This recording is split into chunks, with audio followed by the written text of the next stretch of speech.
Here I'm training my parents' dog Quimby to do a chin rest for the first time.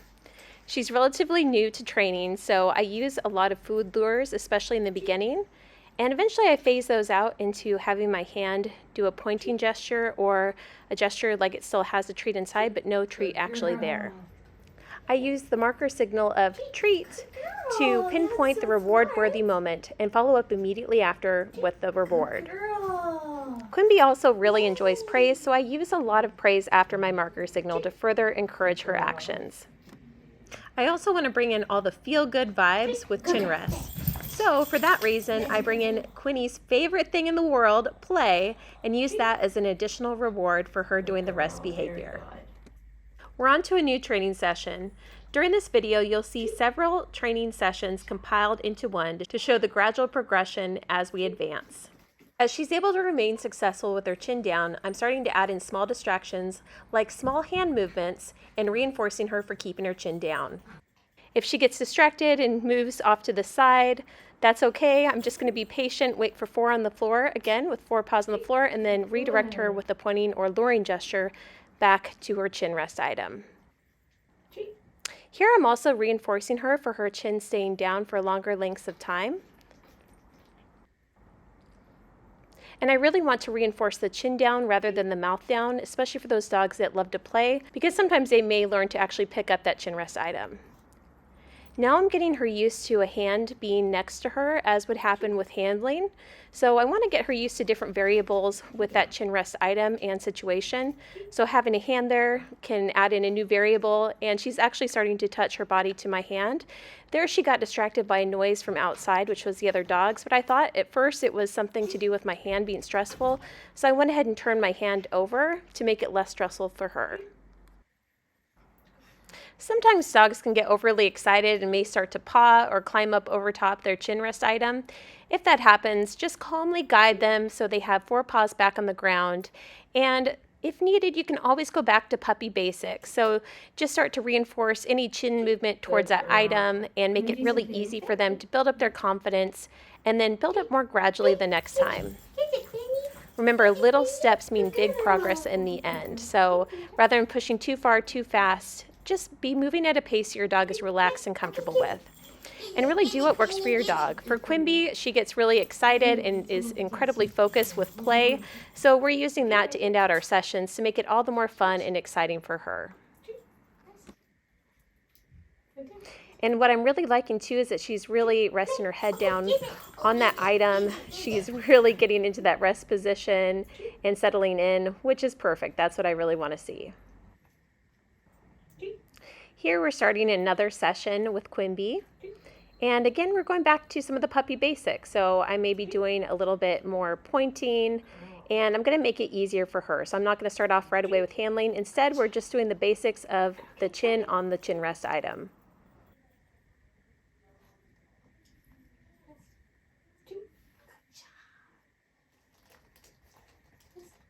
Good girl. That's so good.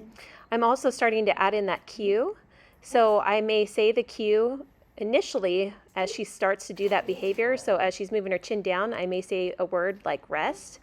And then eventually I can move that word to just before the action. So I may say rest and then use my pointing gesture or potentially that hand that's shaped like it still has a food lure inside to guide the chin back down towards that chin rest item. Then mark and reinforce that moment that's worthy of reward. By first using the cue, such as a word like rest, waiting a second or two, and then following up with that prompt, such as that pointing gesture, oftentimes we can encourage the pet to anticipate and start to respond on the cue itself, such as starting to put their chin on the chin rest item just on the word, as you will see later in some of our other training sessions. Separately, I can also condition the dog to being handled. So here I'm using a communication cue, such as pet, and then I'm touching a part of her body that she's comfortable with being handled at. And then I'm pairing that with the reward. So using my marker signal, such as treat, and then engaging her in play by then using the cue play and starting to do some interactive play with her. And again, not all dogs are huge fans of play, and play can take a little bit longer for us to deliver that reward. But for Quimby, it really works because it gets her in a really happy, emotional state, and she's really excited to train, and it's helped with some of that hesitation she initially had just because she is such a newbie at training. So I went ahead and utilized what she loved, which is play, which made chin rests all the more fun and enjoyable for her and for me too as the handler. This session is about 3 weeks later. Quimby came to stay with me while my parents were on vacation, and it was the perfect time to follow up on some of the chin rest training that we had done. So rather than starting off with her cue right away, we just start off with some pointing to encourage her to put her chin back down on the item to remind her. And then as she's starting to do that, then I'm going to go ahead and add in that word cue again.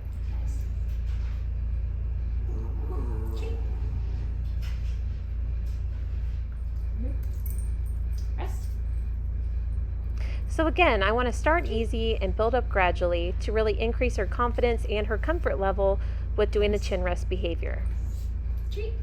There you see that she actually went ahead and anticipated and responded on the word cue itself, which is perfect. That's exactly what I want. You'll remember the pet cue from earlier, so I use that to let her know what's going to happen, which she will be touched on her shoulder or her chest where she's comfortable being pet. I can use that for other types of handling later on. So I can use my communication cue, such as pet, to initiate touch in the area she's comfortable with, such as her shoulder or her neck. And then I can use a gradual sliding touch to move to other areas of her body to help lessen that startle and surprise. I can also combine that with the chin rest behavior by saying the word rest to initiate her chin down, and then I can go ahead and tell her pet before I touch. Good girl. I don't always use the communication cue. Sometimes I'll just cue the behavior of rest and then go ahead and initiate that actual physical handling. However, I do like to use it, especially with those dogs that startle easily, because it helps to give them that happy heads up of what's going to happen, and especially for those pets that have had that positive correlation with handling and that word equals some really positive rewards, it can further help keep them calm and comfortable throughout the entire handling process. I'm also getting Quimby comfortable with hands moving towards her face and around her nose and her eyes, which those areas can be really sensitive. So I want to go gradually, and if I notice her pick her head back up or back away, I can go back to an easier step, so make handling easier for her. And again, I want to keep her nice and comfortable. Here I use a communication cue of pet before I touch near her head. She does jump back a little bit, which it ended up being more of that happy excitement and that positive expectation of the reward that she's going to get right after. But I go ahead and on the next trial, I make it a little bit easier for her and touch in an area she's less sensitive with, just to make sure. Quimby always has the choice to move away and to pause or end the session if she's uncomfortable. So this is never forced, it's always by choice. And if she appears to be uncomfortable or concerned, I want to address that by making what I do feel easier and less stressful for her. So I may go back to an easier step in the training plan if necessary, and I can do things like reducing the distraction if I need to ensure that she remains successful. And I can do other adjustments like reducing the distraction to ensure she remains relaxed and comfortable. When I first introduce a new piece of equipment, I'm going to allow Quimby a little bit of time to warm up to it. Make sure she's comfortable and relaxed, introduce it gradually, pair lots of positives, and then I'm going to incorporate it into our rest behavior.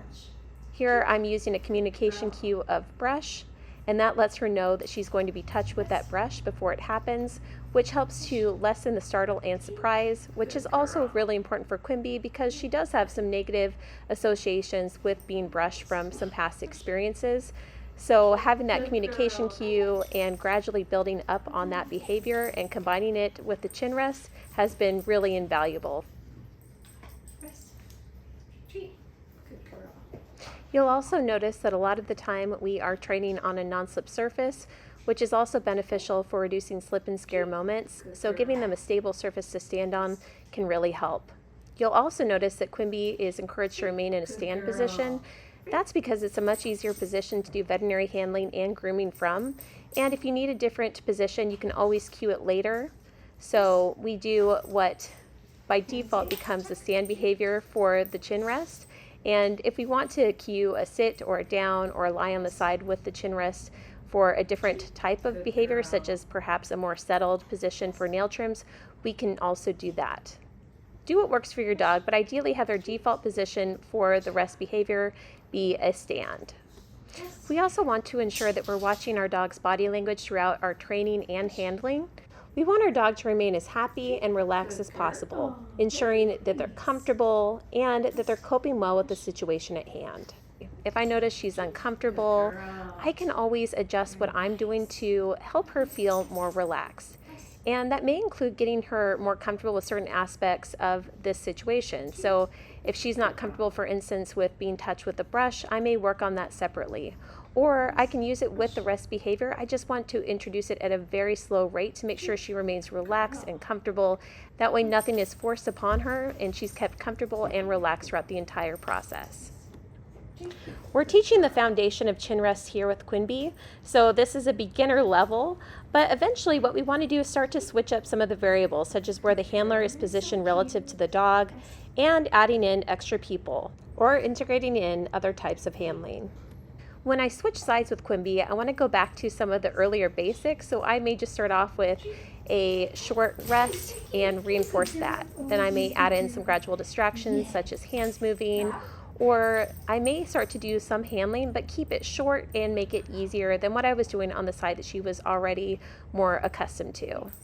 I'm also using play as a reward for Quimby because it works for her. She loves it and it keeps her happy, excited, and incredibly engaged. So do what works for your dog, and if they're anything like Quimby, it may end up being a mix of both treat rewards and some play.